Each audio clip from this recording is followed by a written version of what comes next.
England और India का वो शानदार टेस्ट मैच हुआ। आखिरी दिन 36 रन चाहिए थे और 7 खिलाड़ी आउट हुए थे इंग्लैंड के, और सिराज ने जिस तरह से बॉलिंग का आगाज़ किया उसी तरह उसने फिनिश किया।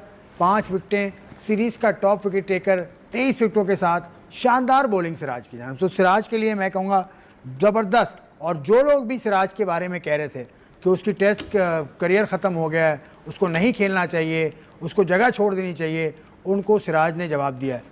आप भी शामिल हो उसमें। मुझे पता था आपने मेरे ऊपर नहीं, आपने कहा है तो आऊंगा। 23 विकेट ले गया आपने। अच्छा 23 विकेट ले गया। अच्छा सुन लें, आपने दूसरों को बोल दिया, आपने मुझे भी बोल दिया। अब आप बहुत खामोशी से मेरी बात। बिल्कुल बिल्कुल बिल्कुल। पहली बात, मुझे ये कोई बता दे या आप बता दें, और ना मैं किसी क्रिकेटर के बारे में ये कहता हूँ कि इसको ना बॉलिंग करनी आती ना बैटिंग। पहली ये तो नहीं कहा, लेकिन आपने कहा कि अब आप बीच में मत आएंगे, बीच में नहीं आएंगे। अब मेरी आपके पास क्लिप मौजूद है, हमारा क्लिप मौजूद है इस टेस्ट मैच, इस सीरीज से पहले या बीच में। यही तो मसला ना, आप बीच में बोल रहे हैं। अब मेरी बात सुनो, मेरा क्लिप मौजूद है, मेरा सब कुछ मौजूद है। मैंने ये बोला ही नहीं कि सिराज को मैं बॉलर नहीं मानता। मैंने क्लिप मौजूद है, सब कुछ। मैंने कभी नहीं बोला सिराज को मैं बॉलर नहीं मानता। बॉलर मैंने ये बोला मयार का बॉलर मैंने ये बोला कि 23 विकेट ले गया, सबसे हाईएस्ट है। दूसरे मैंने ये बोला पर विकेट 17 है। देखिए स्ट्राइक रेट 52 का, उसका ये याद रखिएगा, 52 का स्ट्राइक रेट है। बहुत ज्यादा मायने रखता है 52 का टेस्ट क्रिकेट में स्ट्राइक रेट।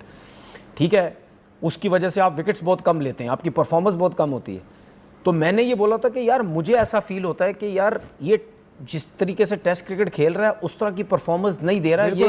अच्छा सुन ले, ये मेरे अलावा भी इंडिया के कुछ लोग भी ये कहते हैं कि यार उस लेवल की इसकी परफॉर्मेंसेस नहीं है जैसी होनी चाहिए, जिस तरह वो टेस्ट क्रिकेट खेल रहा है।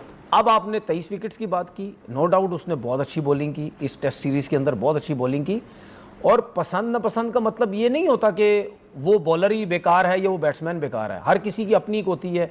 किसी को कोई प्लेयर समझ आता है, लेकिन वो प्लेयर इतना बड़ा होता है, वो कहता है जी मुझे समझ नहीं आ रही। सही है, तो इसका मतलब ये नहीं होता कि हमें कोई क्रिकेटर या तो अच्छा एक और सुने, एक और बात, ये जो सिराज की बात कर रहे हैं ना, ये जब मैंने बोला वो इंडिया से लोग इतने क्लिप्स मेरे ऊपर वीडियोस बना रहे हैं, क्या समझता है तू अपने आप को, तो सिराज को तू बुरा भला बोल रहा है, तूने ये क्या किया तूने। ओ भाई वो थोड़ा टेस्ट मैच का बोरा, ओ भाई थोड़ा दिमाग इस्तेमाल किया करो।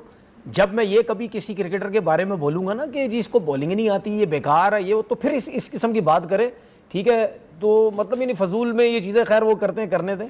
तो आप अगर उसके अलावा पर्सनल हो गए सिराज, नहीं, मैं मतलब ये हुआ ना, अभी आपने कहा कि किसी को समझ नहीं आता। देखिए सुन ले, मैं समझ नहीं आता, मैं जिस टाइम पर्सनल, लेकिन आज जो बॉलिंग उसने की वो, मैं जिस टाइम पर्सनल होता हूं आपको पता मैं हंसता भी नहीं।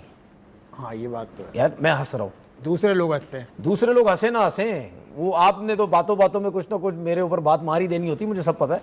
दूसरे हंसे ना हंसे वो बात की बात है। तो उसने जो बॉलिंग की बहुत अच्छी की। अगर उसके तो 5 टेस्ट मैच है, 23 आउट है। कृष्णा ने तो 15-16 आउट किए हैं 3 टेस्ट मैचेस के अंदर, ने भी 3 शायद। तो परफॉर्मेंस सबने बहुत अच्छी की है, बहुत अच्छी की है। हाईलाइट इस वजह से ये ज्यादा हो गया क्योंकि आखिरी 3-4 विकेट्स थी, तो उसने एक्स्ट्राऑर्डिनरी बॉलिंग करके जो है ये टेस्ट सीरीज उसकी टीम ने बराबर कर दी है। लेकिन बहुत अच्छी क्रिकेट खेली है, बहुत अच्छी। मैंने बहुत अरसे बाद इंडिया की जो सीरीज है इसको देखा है कि ये बहुत अरसे बाद एक सीरीज होगी जिसने टफ टाइम दिया है। हाँ, इंग्लैंड के अंदर, इंग्लैंड के अंदर। अच्छा एक और चीज, बैटिंग में शुभमन गिल ने जो रन्स का ढेर लगा, 700 प्लस रन कर गया वो। उसके अलावा केएल राहुल, आप शुभमन गिल को छोड़ दें, वो तो प्रॉपर बैट्समैन है ना, उन्होंने रन्स किए, बहुत बड़े रन्स किए, अच्छे किए। आप सिर्फ जडेजा की परफॉर्मेंस को देखो, बेहतरीन 500 रन तो वही कर गया है, और मौके पर। ये ऑलराउंडर मैं कहता हूं, इस किस्म के ऑलराउंडर हमारे पास मिसिंग है। वॉशिंगटन सुंदर जैसा ऑलराउंडर हमारे पास मिसिंग है। ये क्लास कब आएगी हमारे पास कि यार ऊपर से कुछ नहीं है नीचे से करो, ऊपर से कुछ नहीं है नीचे से आओ। तो उन्होंने जो ऊपर के ऋषभ पंत, ये जो गिल हो गया, हर लड़के ने 100 किए। उनके जितने बैट्समैन है सबने 100 सबने किए ज्यादातर, ठीक है ना। तो उनकी जो बैटिंग लाइनअप, उसके साथ जो नीचे, जिसकी वजह से इंग्लैंड को आउट करने में बहुत मुश्किल हो रही थी। और प्लस उसके साथ ये हुआ कि इंग्लैंड क्यों स्ट्रगल किया कि इंग्लैंड के पास नए बॉल के बॉलर करने वाला बॉलर ही नहीं है। एंडरसन के जाने के बाद, स्टुअर्ट ब्रॉड के जाने के बाद ये स्ट्रगल कर रहे हैं नए बॉल से। इनके पास सारे ऐसे बॉलर हैं जिनकी हाइट है, वो तेज गेंद करते हैं, लेंथ पीछे है, टेस्ट क्रिकेट में आगे लेंथ होती है।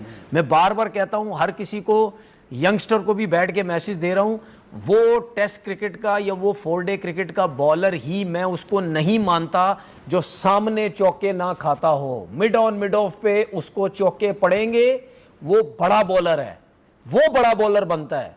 वो बॉलर नहीं है जो बैकफुट पंच खा रहा है, जो ऑन पे खा रहा है। इसका मतलब ये उसकी लाइन लेंथ नहीं है।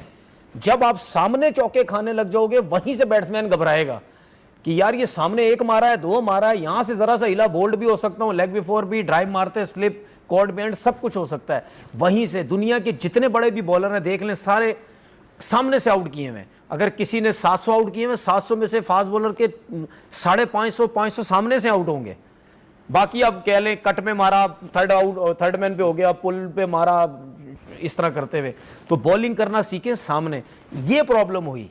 और ये आपको याद होगा कि मैंने ये जब टेस्ट मैच स्टार्ट हुआ था, मैंने ये बोला था कि इंडिया के बॉलर्स इनको ट्रबल में कर सकते हैं क्योंकि वो विद इन स्टंप बॉलिंग करते हैं। पूरी टेस्ट सीरीज के अंदर इंडिया के बॉलर्स ने इस वजह से तंग किए क्योंकि उनको नया बॉल करना आता है सबको। सही है।